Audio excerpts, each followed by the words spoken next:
إن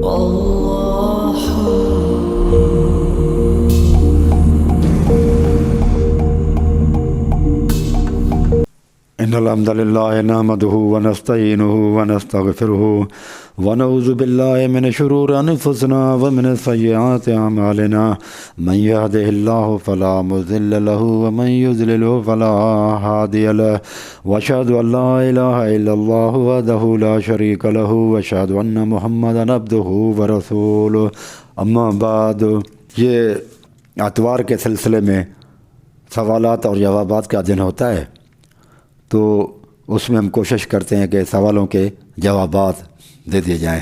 ایک سوال ہے آیا ہوا ہے عقیل انصاری صاحب سے۔ وہ کہتے ہیں کہ ایک ہندو دین اسلام میں داخل ہونا چاہتا ہے، اگر وہ اپنا نام صرف مسلم رکھ لے اور کلمہ طیب کا انکار کرے تو کیا وہ مسلم ہے؟ بھائی انصاری صاحب، تھوڑا سا آپ سوچیں اور غور کریں کہ مسلم کن لوگوں کا نام ہے۔ اللہ تعالیٰ فرماتا ہے سورۃ حج کے اندر آیت نمبر 77 ہے، یا ایھا الذین آمنوا، اے ایمان والو۔ پھر ان کو اللہ تبارک و تعالیٰ حکم دیتا ہے کہ رکوع کرو اور سجدہ کرو اور اپنے نیکی کے کام کرو تاکہ تم فلاح پا جاؤ، اور اللہ تعالیٰ کے راستے میں جہاد کرو جس طرح جہاد کرنے کا حق ہے، اللہ تعالیٰ کے راستے میں کوشش کرو جس طرح کوشش کرنے کا حق ہے۔ اس اللہ تبارک و تعالیٰ نے تمہیں چن لیا ہے محمد صلی اللہ علیہ وسلم کی امت بنا کر، اور تمہارے لیے تمہارے دین کے اندر کوئی تنگی نہیں رکھی۔ یہ ملت ابیکم ابراہیم، یہ تمہارے باپ ابراہیم علیہ السلام کی ملت یہی ہے، اور هو سماکم المسلمین، اس اللہ رب العالمین نے تمہارا نام مسلم ہی رکھا ہے۔ تمہارا اشارہ ہے کم جو ہے نا، یہ کن کی طرف؟ یا ایھا الذین آمنوا کی طرف ہے کہ اے وہ لوگوں جو ایمان لائے ہو، تمہارا نام اللہ تعالیٰ نے مسلم رکھا ہے من قبل، قرآن مجید سے قبل، یعنی کہ جو پہلے کتابیں ہیں ان میں بھی یہی نام رکھا ہوا تھا مسلم، اور وفی ھذا، اور اس قرآن مجید کے اندر بھی۔ میرے بھائی جو انصاری صاحب، عقیل صاحب، آپ تھوڑا سا سوچیں کہ یہ نام جو مسلم رکھا ہوا ہے اللہ تعالیٰ نے کن لوگوں کا رکھا ہوا ہے؟ جو ان لوگوں کا نام رکھا ہوا ہے جو اللہ تعالیٰ کے اوپر ایمان لاتے ہیں اور محمد صلی اللہ علیہ وسلم پر ایمان رکھتے ہیں۔ یا ایھا الذین آمنوا، اللہ تعالیٰ فرماتا ہے اے لوگو تمہارا نام مسلم ہے۔ کن کو کہا جا رہا ہے؟ ایمان والوں کو۔ اب اگر کوئی شخص کہے کہ میں کلمہ ہی نہیں پڑھتا، اللہ تبارک و تعالیٰ پر بھی میرا ایمان نہیں ہے، محمد رسول اللہ صلی اللہ علیہ وسلم پر بھی میں ایمان نہیں رکھوں گا، اور صرف میں یہ کہتا ہوں کہ میں مسلم ہوں، کلمہ نہیں پڑھوں گا، تو پھر وہ کس کا مسلم ہوا؟ مسلم تو کہتے ہیں فرمان بردار اللہ اس کے رسول کا۔ مسلم لفظ کی معنی ہے تابع دار، فرمان بردار۔ کس کا؟ اللہ اور اس کے رسول کا۔ اگر اللہ اس کے رسول کو وہ ماننے کے لیے تیار نہیں ہے، کلمہ ہی نہیں پڑھ رہا، وہ شہادت دینے کے لیے ہی تیار نہیں ہے، وہ اقرار کرنے کے لیے ہی تیار نہیں ہے کہ میں اللہ تبارک و تعالیٰ کو بھی مانوں گا اور رسول اللہ صلی اللہ علیہ وآلہ وسلم کے احکامات کو بھی مانوں گا، اللہ تعالیٰ پر ایمان ہے، رسول اللہ صلی اللہ علیہ وسلم پر ایمان ہے، کتابوں پر ایمان ہے، کلمہ پڑھنے کے لیے وہ تیار نہیں ہے، صرف وہ زبان سے کہے کہ میں مسلم ہوں، تو وہ مسلم نہیں ہو سکتا۔ بلکہ ایسا تو یہ جو آپ نے یہ سوال کیا ہے، اس طرح کا بندہ میرے خیال میں پوری 1400 سال کے اندر ایسا کوئی بندہ ہوگا بھی نہیں۔ یہ صرف سوال کی حد تک سوال ہے، پریکٹیکل لائف کے اندر، فیلڈ کے اندر ایسا آپ کو آدمی کوئی ملے گا بھی نہیں جو کہے کہ میں مسلم تو ہوں لیکن کلمہ نہیں پڑھتا۔ آپ نے یہ سوال صرف سوال کی حد تک کیا ہے۔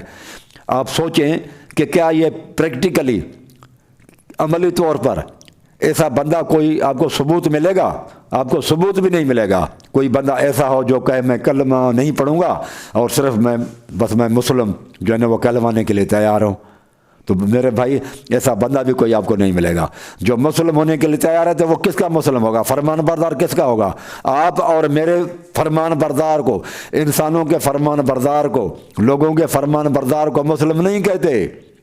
مسلم تو اس کو کہتے ہیں جو اللہ اس کے رسول کا فرمان بردار ہو اور وہ کلمہ پڑھنے کے لیے تیار نہیں ہے، اقرار کرنے کے لیے تیار نہیں ہے، اللہ تعالیٰ کے اوپر رسول اللہ علیہ وسلم کے لیے وہ گواہی دینے کے لیے تیار نہیں. کلمہ کیا ہے میرے بھائی؟ کلمہ گواہی تو ہے کہ میں گواہی دیتا ہوں دل کے، زبان سے بھی، دل سے بھی، اور عمل بھی کر کے دے دوں گا کہ میں ایک اللہ تبارک و تعالیٰ شہادت یہ دیتا ہوں کہ میں اللہ تعالیٰ کو اپنا رب، مولا، خالق، مالک کے طور پر مانتا ہوں. وہی میرا مشکل کشا ہے، وہی میرا الہ ہوگا، اور محمد رسول اللہ صلی اللہ علیہ وسلم کے طریقے پر اللہ تبارک و تعالیٰ کو خوش کرنے کی کوشش کروں گا. جیسے محمد صلی اللہ علیہ وسلم کہیں گے اللہ پاک کو، خالق کو، مالک کو میں نے دیکھا ہوا نہیں ہے، لیکن جس طرح سے رسول کہے گا ایسے ہی میں اللہ تعالیٰ کو مانوں گا.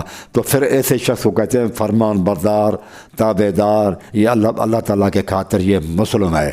جو کہے کہ میں گواہی دینے کے لیے تیار نہیں ہوں اللہ تعالیٰ کے لیے اور محمد صلی اللہ علیہ وسلم کے لیے بھی، اور ایسا بلکہ بندہ کوئی دنیا کے اندر شاید اس کسی کا وجود بھی نہیں ہو. سمجھ میں نہیں آیا یہ ہمیں آپ کا سوال کہ یہ آپ نے سوال کیوں کیا ہے؟ ایسا تو کوئی دنیا میں آدمی موجود نہیں ہے، لیکن یہ سوال آپ نے کیا ہے تو یہ اللہ تعالیٰ ہی بہتر جانتا ہے آپ کو کہ آپ نے یہ سوال کیوں کیا ہے. دوسرا یہ ہے کہ غزالہ فردوس صاحب کہتی ہیں اللہ پاک ہمارا خالق اور مالک ہے، اس نے اپنی ملکیت کا نام مسلم رکھا ہے، ہمیں قبول ہے. بالکل صحیح بات ہے. ہر چیز کا نام ہوتا ہے نا، تو اللہ تعالیٰ نے اپنی ملکیت جو مخلوق ہے، جن اور انس، کچھ وہ بھی ہیں جو اللہ تعالیٰ کی خاطر جو ہے نا جھکتے ہیں، اللہ تعالیٰ کی اطاعت اور فرمان برداری کرتے ہیں. انسان اور جن کے علاوہ جو مخلوق ہے، جن اور انسان کے علاوہ، وہ بھی اللہ تعالیٰ کی فرمان، سورج، چاند، زمین، آسمان، ستارے جتنے بھی ہیں وہ اللہ تعالیٰ کی فرمان برداری کر رہے ہیں. لیکن ان سے پوچھ گچھ، ان سے اللہ تبارک تعالیٰ قیامت کے دن حساب کتاب نہیں لے گا. حساب کتاب صرف اور صرف انسان سے ہے اور جنوں سے. اور ان کا نام، ان میں سے جو ایمان والے ہیں ان کا نام اللہ تعالیٰ نے فرمایا میں نے مسلم رکھا ہے کہ یہ تابع داری کریں گے، فرمان برداری کریں گے. تو اللہ تعالیٰ نے جب اپنی ملکیت، اپنی مخلوق کا نام رکھ دیا تو پھر ہمیں کسی اور کی طرف دیکھنے کی کوئی ضرورت نہیں ہے کہ وہ ہمارا نام کیا رکھتے ہیں. اللہ تعالیٰ کا رکھا ہوا نام کیا کافی نہیں ہے؟ ماں باپ کے رکھے ہوئے نام کو ہم تبدیل نہیں کرتے، تو اللہ تبارک و تعالیٰ کے رکھے ہوئے نام کو ہم نے تبدیل کر دیا. مسلم کے علاوہ سنی، شیعہ، وہابی، بریلوی، دیوبندی، اہل حدیث، نقشبندی، سرورجی، مالکی، شافعی، حنبلی، حنفی، یہ کس طرح کے نام ہیں؟ وہ اگر آپ لوگوں کو اپنے رکھا ہوا ماں باپ کا نام تبدیل نہیں کرتے تو ہم بھی اللہ تعالیٰ کا رکھا ہوا نام کبھی بھی تبدیل نہیں کریں گے. اگر آپ لوگوں کی مرضی ہے کہ ماں باپ کا رکھا ہوا نام تو ہم تبدیل نہیں کرتے، لیکن اللہ تعالیٰ کے رکھے ہوئے نام کو علماء کے کہنے کی وجہ سے ہم تبدیل کر دیں گے تو آپ لوگ وہی کر لیں. آگے حساب کتاب تو آپ لوگوں نے دینا ہوگا. لیکن آپ لوگوں کو اگر ماں باپ کا رکھا ہوا نام اتنا عزیز ہے تو ہمیں اللہ تبارک و تعالیٰ نام رکھا ہوا نام ماں باپ کے رکھے ہوئے نام سے زیادہ عزیز ہے، تو ہم تو صرف مسلم کہلوائیں گے. تو آج بس کچھ اتنا ہی، پھر انشاءاللہ اگلی دفعہ. اقول قولی ھذا استغفر اللہ.